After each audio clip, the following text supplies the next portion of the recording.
श्रावण मास विशेष श्रृंखला डे 1 धर्म योगी पर शिव के रौद्रतम रहस्य। जब शिव ने समय, अहंकार और मृत्यु को हराया, काल भैरव, वीरभद्र और अघोर राक्षसों के पूर्व जन्म सहित महाकाल की सबसे खतरनाक कथा।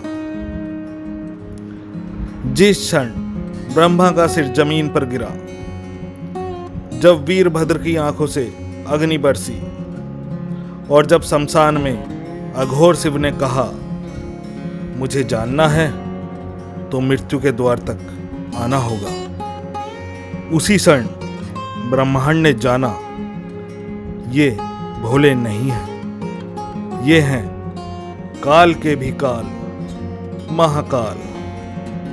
लेकिन आज हम जो बताएंगे वो आज से पहले किसी ने नहीं बताया, क्योंकि ये कथा नहीं है, ये वो सच है, ये वो रहस्य है जिसे सुनकर ब्रह्मा भी मौन हो गए थे।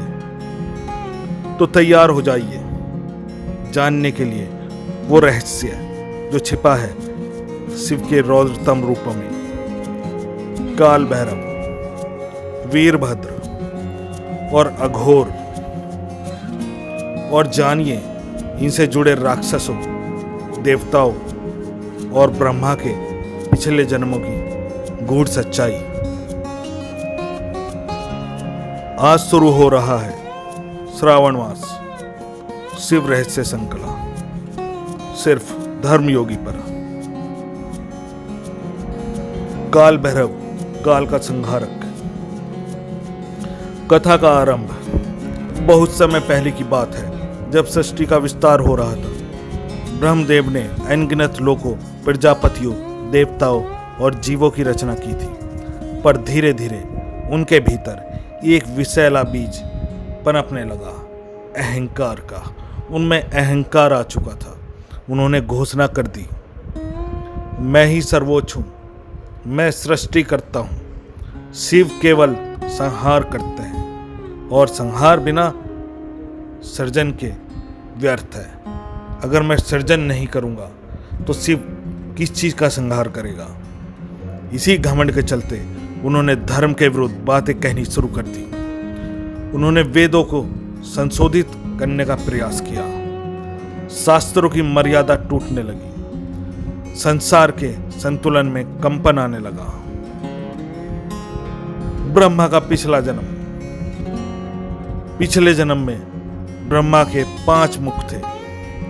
ब्रह्मा के 4 मुख पहले से ही विद्यमान थे, वेदों के 4 आयामों के प्रतीक। लेकिन एक दिन उन्होंने अत्यंत कठोर तप किया। तप की अग्नि इतनी तीव्र थी, उससे एक 5वां मुख उत्पन्न हो गया। यह मुख जन्म नहीं, अहंकार और विवेकहीन तर्क से उत्पन्न हुआ था।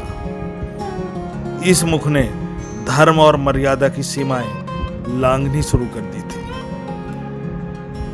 यह मुख सबसे अधिक बोलता था और वह बोल धर्म विरुद्ध तर्क, अज्ञान में ढकी बुद्धि और स्वयं को परमात्मा समझने की भूल से भरे थे। शिव का प्रकट होना। समय स्वयं न्याय के लिए उतरता है। अब समय आ चुका था जब यह 5वां मुख शास्त्रों को उलटने लगा, जब वाणी में से करुणा नहीं केवल घमंड निकलने लगा, तब विनाश की चेतावनी दी गई। लेकिन ब्रह्मा नहीं रुके और फिर एक कपकपाता हुआ क्षण आया। ब्रह्मांड में शिव की जटाएं फड़की, महाकृदन जैसे काल खुद चीख पड़ा हो। शिव प्रकट हुए और बोले, जब वाणी धर्म को छोड़ दे और अहंकार बोले, तब वह वाणी काटी जाती है। शिव की जटाओं से अग्नि की लपटें निकली। उन लपटों से प्रकट हुआ भयानक, विकराल, रक्तवर्णी योद्धा, जिसकी आंखों से जलता था काल। वह थे काल भैरव। काल भैरव का वर्णन भय और चेतना का संहारक काल भैरव। उनकी जटाओं में लहराती थी अग्नि, गले में थी कपालों की माला, एक हाथ में त्रिशूल, दूसरे में खप्पर और आंखों में ऐसा तेज कि ब्रह्मा भी कांप उठे। उन्होंने बिना देर किए ब्रह्मा के 5वें अहंकारी मुख की ओर देखा और एक ही झटके में उस मुख को काट कर नीचे गिरा दिया। पूरा ब्रह्मांड स्तब्ध हो गया, वाणी मौन हो गई, अहंकार का सर कटकर नीचे गिर चुका था, धर्म की मर्यादा लौट आई। यह मुख कर्म से नहीं विचारों से पापी हुआ था। इसके विचार ने इसमें पाप भर दिया था। यह मुख प्रतीक था उस तर्क का जो धर्म और विनम्रता के बिना चलता है, उस ज्ञान का जो अहंकार से उत्पन्न होता है। शिव ने यह सिद्ध किया कि ज्ञान बिना विनम्रता के एक अपराध है और काल भैरव का प्रकट होना सिर्फ दंड नहीं था, बल्कि सृष्टि को चेतावनी थी। अहंकार चाहे किसी भी देव में हो, उसका विनाश निश्चित है। कांसी का रक्षक काल भैरव को शिव ने आशीर्वाद दिया। आज से तुम कांसी के रक्षक हो। मेरी नगरी में कोई भक्त यदि केवल मुझे पूजे और तुम्हें न माने तो वह मोक्ष का अधिकारी नहीं होगा। इसलिए कहते हैं कांसी में भैरव बिना शिव भी नहीं मिलते, क्योंकि शिव तक पहुंचने का मार्ग पहले काल से गुजरता है। काल भैरव केवल संहारक नहीं है, चेतावनी है अहंकारी लोगों के लिए। काल भैरव के पीछे छुपा है एक विराट संदेश। अहंकार का अंत तय है। वाणी यदि धर्म से भटक जाए तो मौन ही श्रेष्ठ है। और शिव केवल भोले नहीं, समय के भी स्वामी है। अपमान, मौन और ज्वाला। आकाश के सबसे पवित्र लोक में एक अविनाशी प्रेम जन्म ले चुका था, शिव और सती के बीच। सती ब्रह्मा के मानस पुत्र दक्ष की पुत्री थी और शिव वे जो न वनों में थे न महलों में। वे थे ध्यान, वैराग्य और शून्यता में। दक्ष को शिव का वैराग्य पसंद नहीं था। उसने शिव को कभी देवताओं के योग्य नहीं समझा। वो हमेशा शिव को अछूत और नीचा समझता था। जिसके तन पर भस्म है, जो मुर्दों की माला पहनता है, वह मेरा दामाद कैसे हो सकता है। दक्ष का अहंकार सती के प्रेम से भी बड़ा हो गया था। दक्ष का यज्ञ और शिव का अपमान। दक्ष ने विशाल यज्ञ रचाया जहां सारे देवताओं, ऋषियों, गंधर्वों को आमंत्रित किया गया, पर शिव और सती को नहीं, क्योंकि वो जानबूझकर शिव का अपमान करना चाहता था। वो दिखाना चाहता था कि शिव तो यज्ञ में शामिल होने के लिए लायक नहीं है। सती फिर भी पिता के घर गई। शायद अपमान मिट जाए। बेटी आई है, पर वहां भी उन्हें उपेक्षा और कटाक्ष ही मिला। सती ने क्रोधित और आहत होकर कहा, जब मेरे पति का अपमान मेरे ही घर में हो रहा है तो इस शरीर का क्या मूल्य। और उसी यज्ञ अग्नि में सती ने स्वयं को समर्पित कर दिया। यह होते ही शिव का मौन टूट गया। शोभ से संहार तक। जब हिमालय की हवाओं में सती के प्राण बहे, शिव ध्यान से उठे, पर उनकी आंखें नहीं, उनकी जटा कांपने लगी। जब प्रेम का अपमान हो और नारी को उसके ही घर में जलना पड़े, तब संहार न्याय बन जाता है। शिव ने त्रिकाल को पुकारा और अपनी जटा से निकाली रौद्रतम ऊर्जा। वीरभद्र का प्रकट होना, रौद्र का साक्षात, धुएं, अग्नि और आकाश गंगा की गर्जना के बीच प्रकट हुआ एक दिव्य योद्धा। नाम था वीरभद्र। उसका शरीर अग्नि से बना था, हाथों में तलवारें, नेत्रों में ज्वाला और माथे पर शिव का रुद्र तिलक। शिव ने कहा, यह यज्ञ अब अधर्म का केंद्र है। वीरभद्र, इसे समाप्त करो और उस पापी दक्ष को सजा दो। वीरभद्र जैसे ही यज्ञशाला में पहुंचा, धरती कांपने लगी, दिशाएं उलटने लगी, देवता ऋषि अप्सराएं भागने लगी, यज्ञ की अग्नि बुझने लगी और आकाश में अंधेरा फैल गया। वीरभद्र ने एक एक देवता को ललकारा, किसके लिए ये यज्ञ है? उस अहंकारी दक्ष के लिए। फिर दक्ष को खींचकर यज्ञ के बीच लाया गया और उसकी गर्दन एक ही झटके में काट दी गई। यज्ञ का मंच रक्त से भर गया, देवताओं की आंखों में डर समा गया, देवता खौफ से भर गए। अब दक्ष के पूर्व जन्म की कहानी। ऋषि त्रिगुण की कथा।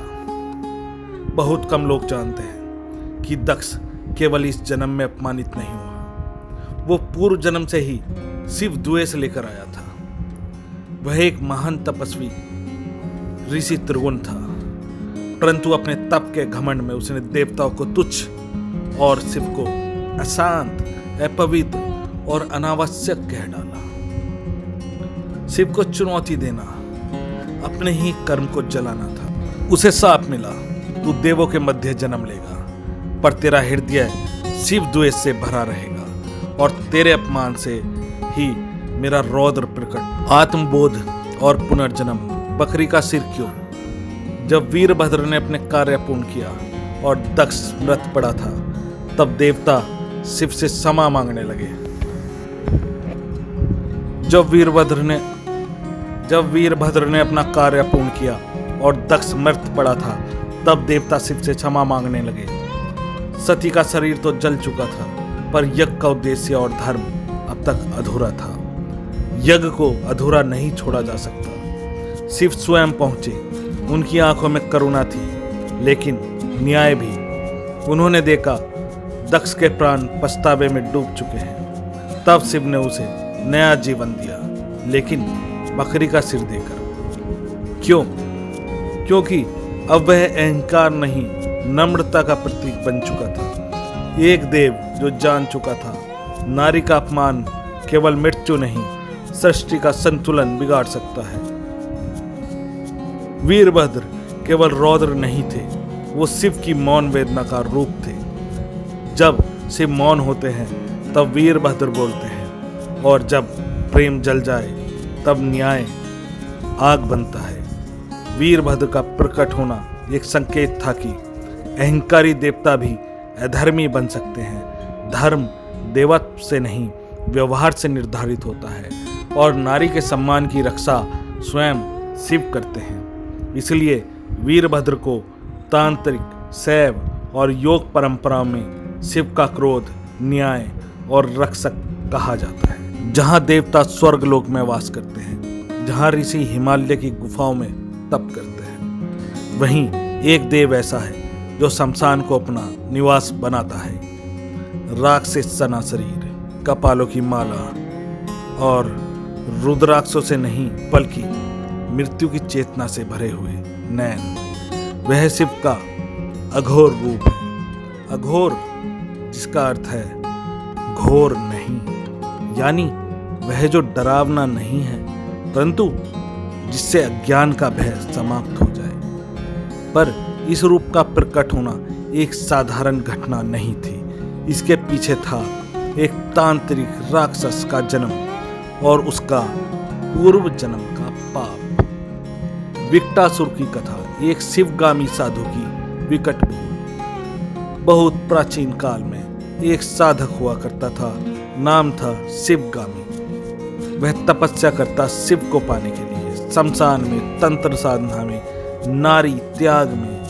पर धीरे धीरे उसकी साधना विकृति में बदलने लगी। वह तांत्रिक शक्तियों का दुरुपयोग करने लगा। वह दूसरों की मृत्यु से अपने मोक्ष का मार्ग बनाना चाहता था। उसकी साधना में तप नहीं, बलि, भय, अमानवीयता समा गई थी। एक दिन जब वह शिव के सामने खड़ा हुआ और बोला, मुझे वह सिद्धि दो जिससे मैं मृत्यु को जीत सकूं, चाहे उसके लिए दूसरों की बलि ही क्यों न चढ़ानी पड़े। तब शिव की आंखों में क्रोध और करुणा दोनों चमक उठे। शिव बोले, जो दूसरों की मृत्यु में मोक्ष चाहता है वह विकट कहलाता है और वह केवल राक्षस के रूप में जन्म लेता है। विकटासुर का जन्म, तांत्रिक राक्षस की वापसी। अगले जन्म में वही साधु जन्मा राक्षस विकटासुर के रूप में। वह तप करता, शमशान में बलि देता निरीह प्राणियों की, और चाहता था जीवित मोक्ष यानी मृत्यु के बिना मुक्ति। उसने अघोर तंत्र को अपनाया, पर उसका उद्देश्य केवल शक्ति, अमरता और अहंकार था। जब मृत्यु स्वयं प्रकट हुई, विकटासुर की क्रूरता से शमशान कांपने लगा। प्रेत आत्माएं मुक्त नहीं हो रही थी बल्कि तड़प रही थी। और तब उस घोर अंधकार में प्रकट हुए अघोर शिव। वे न सफेद थे न काले, बल्कि रक्तवर्ण, भयानक, तेज से चमकते हुए। माथे पर से रक्त से बना त्रिपुंड, गले में इंसानी कपालों की माला, त्रिशूल पर झूलती हुई आत्माओं की आहें। वो बोले, मैं अघोर हूं।